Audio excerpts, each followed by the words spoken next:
Hello friends, हमारे channel जौहरी wisdom में आप सबका स्वागत है।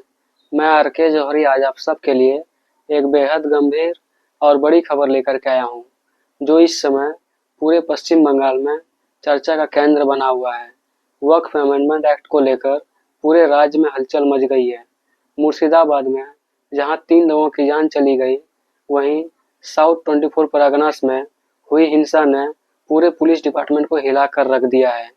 इस खबर की पूरी जानकारी जानने के लिए हमारे साथ बने रहें और हमारे चैनल को सब्सक्राइब करना ना भूलें, ताकि आप ऐसे ही महत्वपूर्ण खबरों से हमेशा अपडेट रहें। बंगाल में वक्फ अमेंडमेंट एक्ट को लेकर उपजा विवाद अब बड़े संकट का रूप ले चुका है।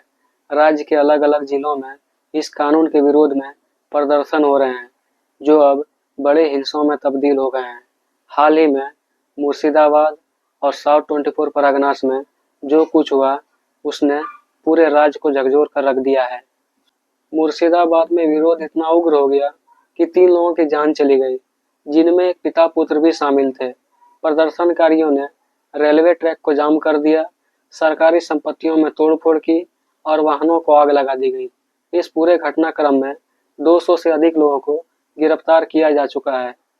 दूसरी ओर साउथ 24 परगनास जिले के भानगढ़ इलाके में आईएसएफ के कार्यकर्ता रामलीला मैदान की ओर मार्च कर रहे थे, जहां पार्टी के विधायक नौशाद सिद्दीकी द्वारा एक विरोध रैली का संबोधित किया जाना था, लेकिन पुलिस का कहना है कि इस रैली के लिए कोई भी अनुमति नहीं ली गई थी।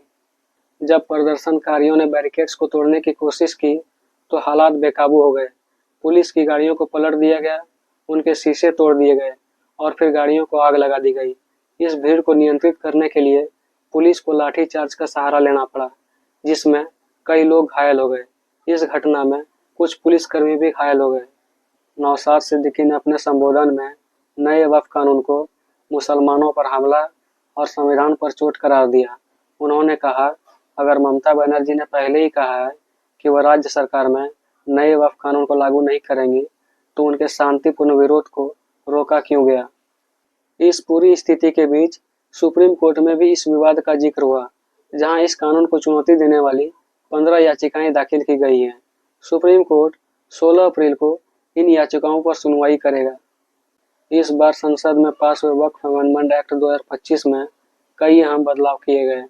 अब राज्य और केंद्र स्तर के वक्फ बोर्ड में 2 गैर मुस्लिम नियुक्ति का प्रावधान है। अब अगर कोई वक्फ में दान करना चाहता है, तो वो कम से कम 5 साल प्रैक्टिसिंग मुस्लिम होना चाहिए। इन प्रावधानों को लेकर मुस्लिम समुदाय और विपक्षी पार्टियों ने केंद्र सरकार पर वक्फ बोर्ड को अपने नियंत्रण में करने का आरोप लगाया है। राजनीतिक स्तर पर भी यह मुद्दा बेहद गरमाया हुआ है। बीजेपी राज्य सरकार पर कानून व्यवस्था बनाए रखने में विफल रहने का आरोप लगा रही है। इन घटनाओं से स्पष्ट है कि वक्फ अमेंडमेंट एक्ट ने पश्चिम बंगाल में एक नई राजनीतिक और सामाजिक उथल-पुथल को जन्म दिया है। अगर आप लोगों को हमारा यह वीडियो पसंद आया हो, तो हमारे चैनल को सब्सक्राइब करें, लाइक करें, कमेंट करें और शेयर ज़रूर करें। साथ ही हमारे बेल आइकन को दबाना ना भूलें। हमारी वीडियो को देखने के लिए आप सभी लोगों का बहुत बहुत धन्यवाद।